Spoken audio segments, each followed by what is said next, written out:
Mitch, Mike Tomlin was saying yesterday that with a full week of practice as opposed to 1 day, we expect you to be better against in Indy.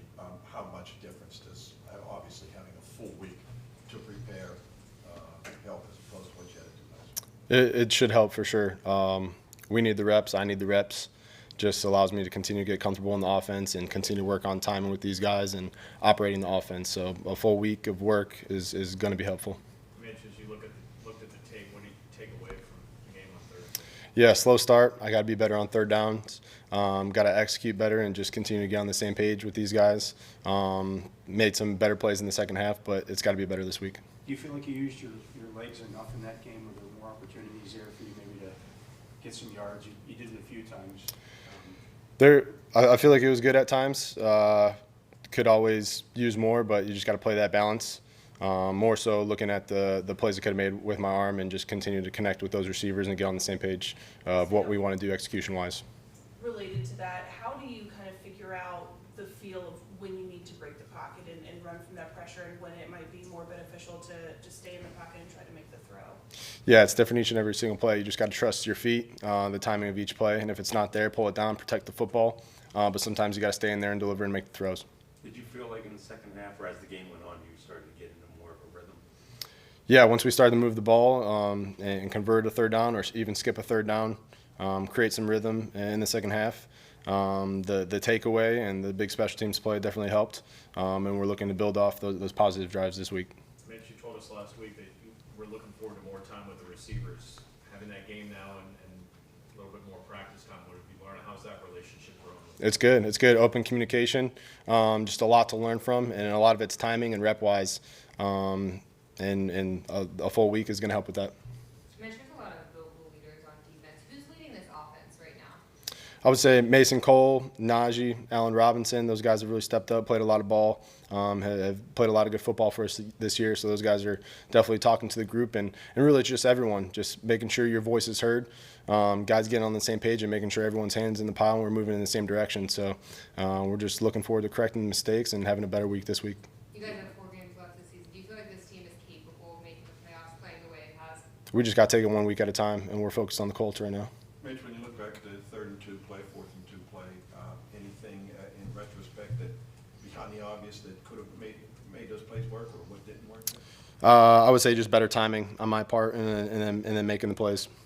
Mitch, what's the feeling in the locker room like right now? Especially, I know you don't necessarily want to compare season to season, but this time last year you guys were surging over the last half of the season. Is there a different feel or mentality in the locker room this time around?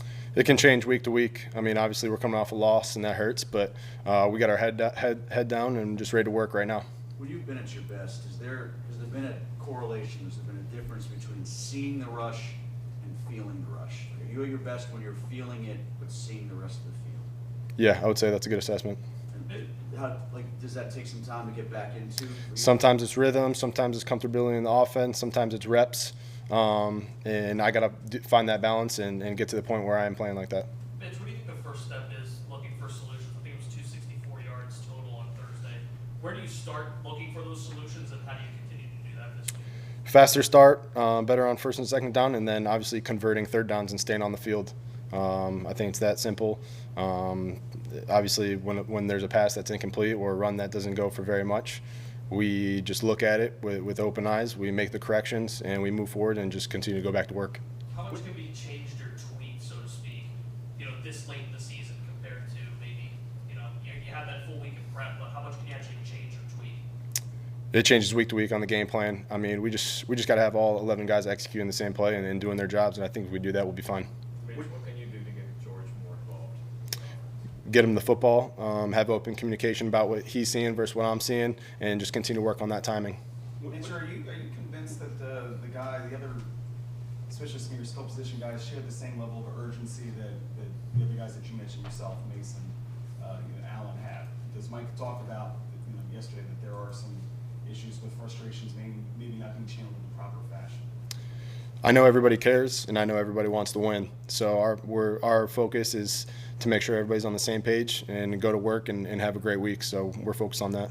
What do you do or say as a leader to make sure the right message gets through? just talk, having those conversations about what I'm seeing versus what they're seeing, what I'm feeling versus what they're feeling, and getting on the same page. At the end of the day, we want the same thing. We want to win ball games, and we want to help the team win. So we're having those conversations. Today was a productive day. We just got to continue to put our head down and work and finish this week strong. Is there a benefit to having the mini bye after the Thursday night game coming off of those two losses? I mean, are you able to evaluate and tweak more maybe than you would be able to normally on a normal game week? I don't think so. I know me personally, I was eager to get back to work and get back to practice with these guys. So we were able to watch on the film and kind of sit on that and then rest our bodies. But I was ready to get back to work, and I think having a full week should help us this week. Mitch, do you have to resist during that period, looking back and thinking that, oh, maybe you've squandered a good opportunity going 1-3, or do you have to put that behind you and just focus about where you are and what lies ahead? You got to focus on what's in front of you. You can't let the last game affect the next game, just like you can't let the last play affect the next play. So it's just that mentality that you learn from it and move on, and then just full steam ahead. Is it hard to do? It is.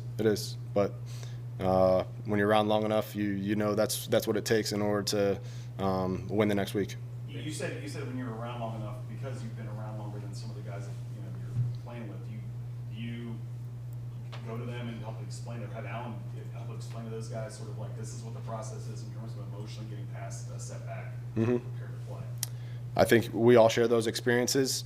Everybody has different experiences, but it's a week-to-week league. So we didn't finish the way we wanted to last week, and we have a new opportunity to correct that.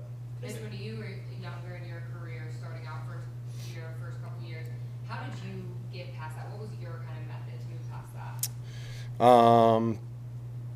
Just put the game behind you and move on to the next. I mean, it's a week-to-week league, like I said, and every given Sunday it could go either way. So you just got to continue to put your head down, work, and fight for every single win. You can't change the past. You got to stay in the present and just continue to get better and focus on that. Is that one of the hardest things to learn as a newer, younger player, especially, if you come from a program that's winning a lot and you come to the NFL and it's maybe not so easy and then it's more of a roller coaster, a longer season? Losing is not fun. I mean, it's not easy. Nobody wants to do it. Like I said, we had a tough week. We corrected our mistakes. We're trying to have a better week this week, and we're working. I thought we had a productive day. I like where everybody's at, and so we're just talking about how we can move forward and how we can win this Saturday. What stands out to you about Indy? They got a great defensive front. They do a great job taking the ball away, and they've gotten after the quarterback. So they got a lot of good players, and we got a good challenge for us on Saturday. Multiple people too, right? In terms of I'm sorry? pressure. Yeah. They got a bunch of guys, I think, with 5+ sacks each. So multiple guys that can get after the quarterback, and they've done a lot of good things, taking the football away. So we got a good challenge for us, and looking forward to it. Mitch, do you sense your teammates share your eagerness to kind of get back at it? I do. I think we're ready to go back to work, and we had a good work day